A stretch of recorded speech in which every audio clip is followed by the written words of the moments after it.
और हीरो कैसे हो। वेलकम करता हूँ अपने यूट्यूब चैनल नशा पढ़ाई का में। मैं अविनाश सर और आज हम लोग बात करेंगे प्रश्नावली 3.3। हाँ, आप सही सुन रहे हैं कि 10th क्लास का जो एनसीईआरटी बीटीसी मैथ है उसी का हम 3.3 प्रश्नावली है सॉल्व करेंगे। फर्स्ट क्वेश्चन, लेकिन इससे पहले वाले क्वेश्चन का 3.1 हो 3.2 हो क्वेश्चन का सॉल्यूशन नहीं देखे हैं, कैसे क्या है अदर का वीडियो आपको समझ में नहीं आता है तो आप इसका वीडियो, इस चैनल का वीडियो, हमारा वीडियो आप देख लीजिए। इसका लिंक जो है डिस्क्रिप्शन नहीं तो आई बटन में दे दूंगा, वहां से भी नहीं होगा तो आप चले जाइएगा यूट्यूब चैनल में प्ले लिस्ट में जहां लिखा हुआ है 3.1 से लेकर 3.6 तक, वहां आपको सारा सोल्यूशन मिल जाएगा। चलिए वो तो बात की बात है, अभी हम करेंगे यहाँ पे 3.3 के फर्स्ट क्वेश्चन। पहले हम देख लेते हैं, क्वेश्चन पढ़ लेते हैं क्या कहता है। इसमें कह रहा है निम्न रैखिक समीकरण युग्म को प्रतिस्थापन विधि से हल कीजिए। पहले आप समझिए प्रतिस्थापन है क्या। प्रतिस्थापन कुछ नहीं, एक विधि है, एक रास्ता है, उसे हमें बनाने का तरीका है। अगर आपको 10th क्लास के बोर्ड में एक ऑब्जेक्टिव पूछा जाता है कि 10th में या इस क्लास में बहुपद को कितने विधि द्वारा तोड़ा गया है, बनाया गया है, 3 विधि से याद रखिएगा। पहला जो है हमारा प्रतिस्थापन है, दूसरा विलोपन है और तीसरा वज्रगुणन है, जो कि हम आहिस्ते आहिस्ते पढ़ेंगे। पहले हमें 3.3 का प्रतिस्थापन से बनाना है, 3.4 को विलोपन से बनाना है और 3.5 को वज्रगुणन से। वो तो बात की बात है, बाद में बनाएंगे और कौन सा विधि आपको इजी लगेगा तो बनाने के बाद ही पता चलेगा। चलिए अभी हम फिलहाल चलते हैं इस क्वेश्चन पे। तो फर्स्ट क्वेश्चन दिया गया है x + y = 14 और x - y = 4। तो आप लोगों को पता होगा एक चीज, क्या पता होगा कि जब क्वेश्चन दिया होता है तो हम जन्मों जन्मांतर से जानते हुए आते हैं कि हमें सॉल्यूशन लिखना है, नहीं तो हिंदी में हल लिखना है। चलिए फटाफट लिखते हैं और हम क्वेश्चन को सॉल्व करते हैं। चलिए लिख के देखते हैं क्या होता है नहीं होता है। तो यहाँ लिख लेंगे हम सॉल्यूशन।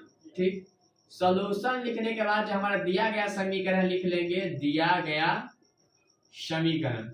ठीक है, अब दिया गया समीकरण क्या है हमारे पास, तो x + y = 14 समीकरण हमारा 1 हो गया और x - y = 4 समीकरण हमारा 2 हो गया। इसको हमें किस विधि से हल करना है, तो प्रतिस्थापन विधि से लिख लेंगे। अब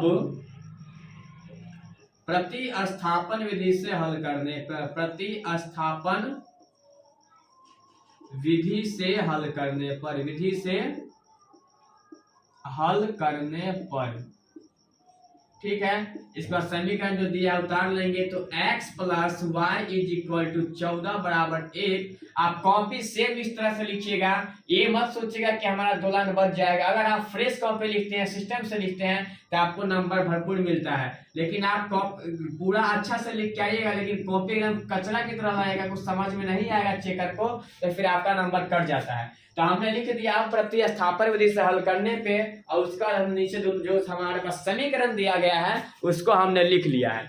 अब इसके नीचे हम क्या करेंगे, एक बात का ध्यान रखिएगा, प्रतिस्थापन विधि में हमारे पास 2 समीकरण दिया होता है और हमें पहले एक समीकरण को तोड़ना होता है। तो ध्यान रखिएगा, दोनों समीकरण में से आपको जो छोटा समीकरण लगेगा, हल्का लगेगा, इजी लगेगा, उसी को तोड़िएगा। बोलेगा सर कैसे पहचानेंगे, देखिए इसका x और y का tu भी जो भी यहाँ पे अचर रहेगा, ठीक है, सॉरी चर रहेगा, उसका गुणांक जो अचर सबसे कम रहेगा वो हमारा समीकरण छोटा होगा। इसमें देखिए x + y, इसमें x - y दोनों का गुणांक 1 है, लेकिन अचर पद में 14 और 4, इसमें से आपको पता हो गया होगा, दिमाग में आ गया होगा कि इसका कम है, तो मतलब ये सबसे छोटा समीकरण है। तो इसको लिख लेंगे क्या, इस समीकरण 2 को हल करने पे क्या लिखेंगे, समीकरण 2 को हल करने पर। अब समीकरण 2 क्या है हमारे पास, तो ये है, तो x - y = 4 और क्या करेंगे, इसको x यहाँ लिख लेंगे, इसीलिए x = 4 तो बराबर के उस साइड है ही, लेकिन y इस साइड है माइनस में, तो उस साइड जाएगा तो प्लस में हो जाएगा, तो 4y हमारा ये हो गया समीकरण 3। ठीक है, अब हमें देखने को क्या मिल रहा है कि हम समीकरण 2 को तोड़े हैं, हल किए हैं, जो इजी है उसको, तो हमारे पास समीकरण 3 मिल गया है।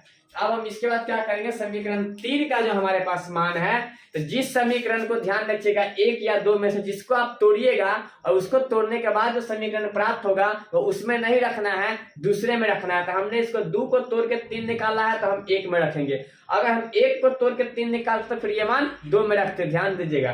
तो हमारा ये समीकरण 3 का मान है कहाँ रखेंगे, 2 में नहीं रखेंगे, 2 को तो हम तोड़ ही दिए हैं यहाँ पे, देख लीजिए। तो हम रखेंगे कहाँ, तो 1 में रखेंगे। तो चलिए हम लिख लेंगे क्या कि समीकरण, इसके बाद लिख लीजिएगा समीकरण 1 में क्या रखेंगे, तो x बराबर 4 प्लस y का मान रखने पे, तो हमारे पास समीकरण 1 क्या है, देख लीजिए x प्लस y बराबर 14, ठीक है। तो हम लिख देंगे x के जगह हमें क्या रखना है, अब y plus x 4 plus y, तो यहाँ लिख देंगे 4 प्लस y बराबर 14 मतलब 14, ठीक है, यहाँ पे प्लस है। अब देख लीजिए 4 और y कितना हो जाएगा, 4 प्लस 2y बराबर 14। अब यहाँ हम करेंगे तो 2y बराबर 14 और 4 उस पर जाएगा तो माइनस में हो जाएगा, तो ये क्या हो जाएगा 2y बराबर 10, तो इसीलिए y बराबर 10/2 काट देंगे तो 5, तो y बराबर क्या निकला हमारे पास 5। अब जो हमारा ये y बराबर 5 निकला है, तो ध्यान दीजिएगा इसका मान जो हम कहाँ रखेंगे, तो समीकरण 3 में, ठीक है, जो हम तोड़े रहेंगे पहले बार उसमें रखेंगे। तो यहाँ लिख लेंगे अब क्या कि समीकरण 3 में y बराबर 5 का मान रखने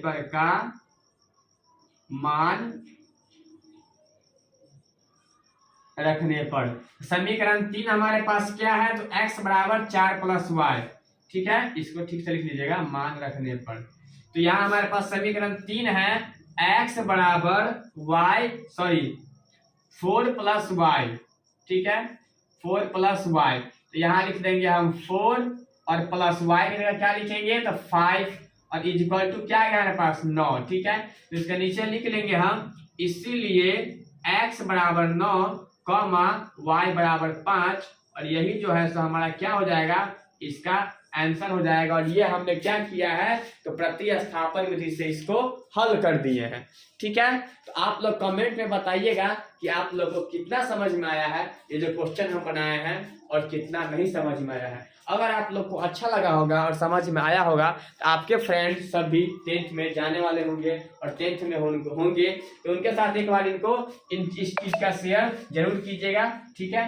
तो फिर हम लोग मिलते हैं अगले क्लास में अगले क्वेश्चन के साथ, अगले वीडियो के साथ। तब तक के लिए आप पढ़ते रहिए, मस्त रहिए, जबरदस्त रहिए, व्यस्त रहिए। Thank you, love you, bye.